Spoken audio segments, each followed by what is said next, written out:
Aujourd'hui on se retrouve pour un nouvel épisode avec le Irevo. Allez, c'est parti! Action! Après chaque sortie, il est important de nettoyer votre engin de modélisme. Alors, aujourd'hui, on va voir le minimum qu'il faut faire. Tout d'abord, il vous faut, évidemment, votre modèle de modélisme.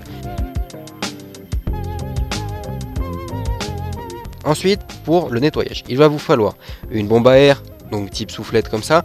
Si vous n'en avez pas, un compresseur, vous faites au mieux. Mais aussi, les outils nécessaires pour le démonter. Pour ma part, il me faut 2 clés et c'est à peu près tout. Juste une autre clé de plus pour démonter les roues et c'est bon. Et ensuite, il vous faudra un sopalin ou un petit torchon humide pour pouvoir nettoyer la carrosserie ensuite.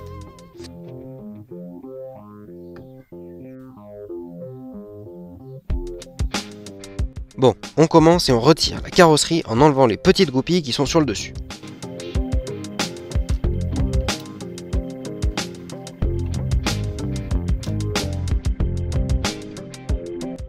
Avant, n'oubliez pas de retirer le manchon de l'antenne au-dessus et le tube qui contient l'antenne pour pouvoir enlever plus facilement la carrosserie.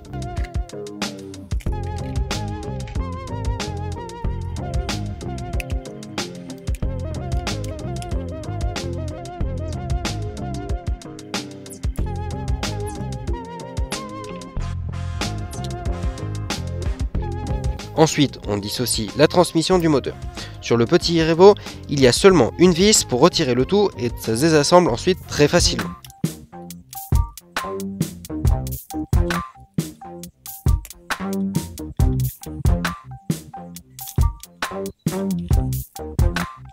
Ensuite, prenez votre bombe à air et venez nettoyer la base du châssis où repose le moteur.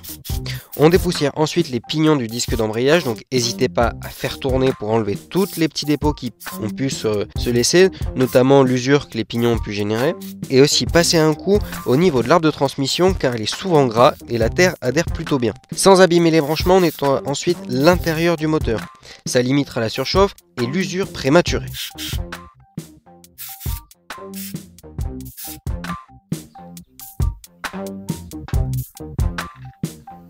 J'avais aussi déboîté le récepteur pour que tout vienne sans accroc. Il faut donc tout remettre.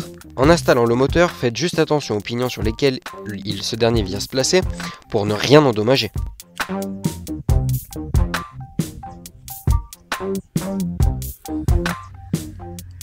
Revissez la petite vis sans trop serrer et sans trop forcer.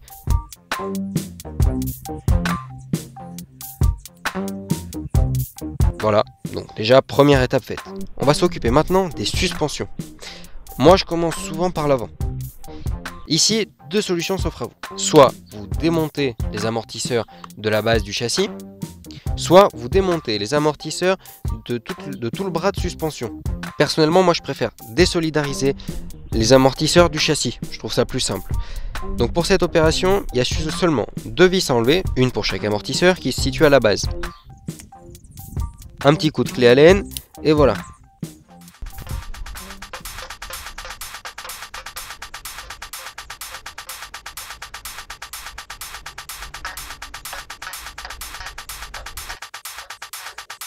Alors attention, l'amortisseur n'étant plus rattaché, la suspension avant non plus. Ce qui fait que il va falloir maintenir par le dessous ou alors bloquer l'amortisseur gauche sur l'amortisseur droit et puis inversement quand vous changerez de côté. En faisant bien attention de ne rien tordre, que ce soit au niveau de la visserie ou de l'amortisseur, ou de ne rien plier et de fait casser. Ensuite, un petit coup de soufflette et c'est bon.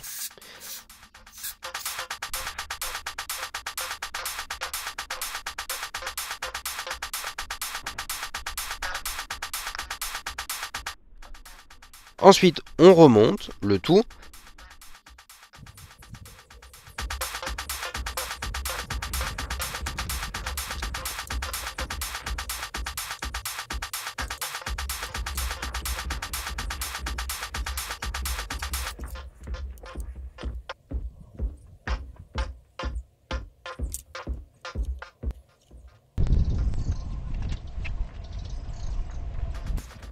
Donc ici pareil, ne serrez pas trop fort parce que malgré tout le châssis en plastique peut vite s'abîmer.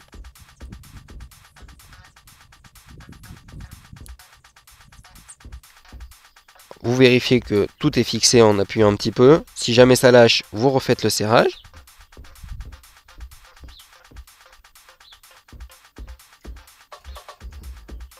On passe maintenant à l'arrière. Donc pareil, je reprends la même option. On décroche les amortisseurs de la base du châssis. Donc pareil, on desserre la vis.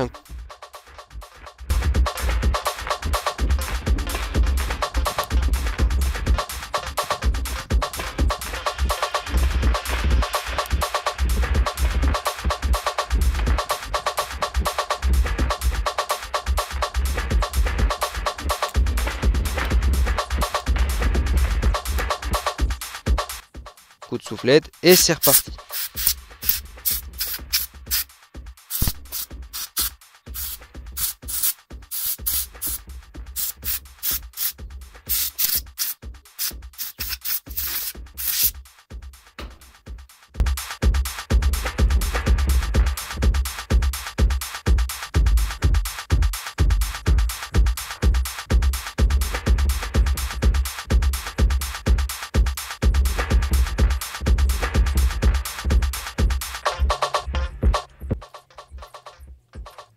Petite interlude pour vous dire de vous abonner et aussi de liker et commenter. Voilà, on reprend. Ensuite, l'étape suivante, ce qui n'est ici pas obligatoire, mais qui moi me semble intéressante, surtout pour la suite, parce que ça va laisser plus de place pour les prochaines étapes, c'est le démontage de l'aileron. En plus, c'est pas très compliqué, vous prenez la clé Allen et c'est juste 2 petites vis à retirer et l'aileron s'en vient tout seul.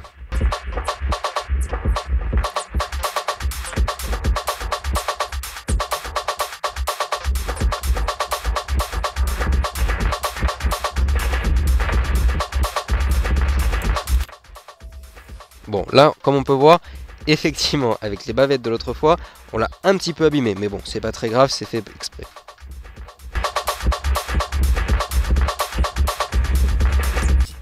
Donc, vous pouvez passer un coup de soufflette et c'est réglé.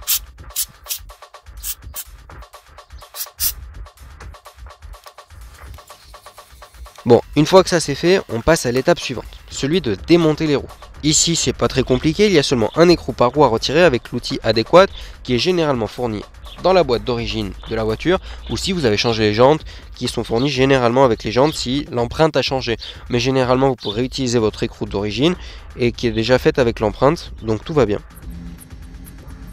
Donc vous faites ça sur chaque roue.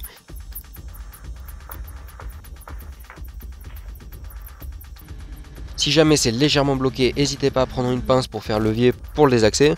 Moi, vu que je les nettoie régulièrement et que je graisse souvent les moyeux, il y a rarement de soucis.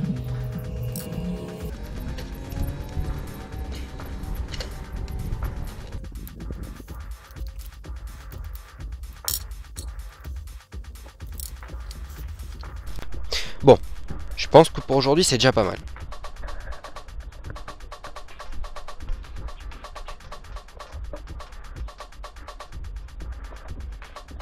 On se retrouve du coup mercredi pour la suite. En attendant, on se retrouve sur Twitter, FrenchCarFan, pour de l'actu, mais aussi sur mon compte Instagram, FrenchCarFan, pour du car spotting.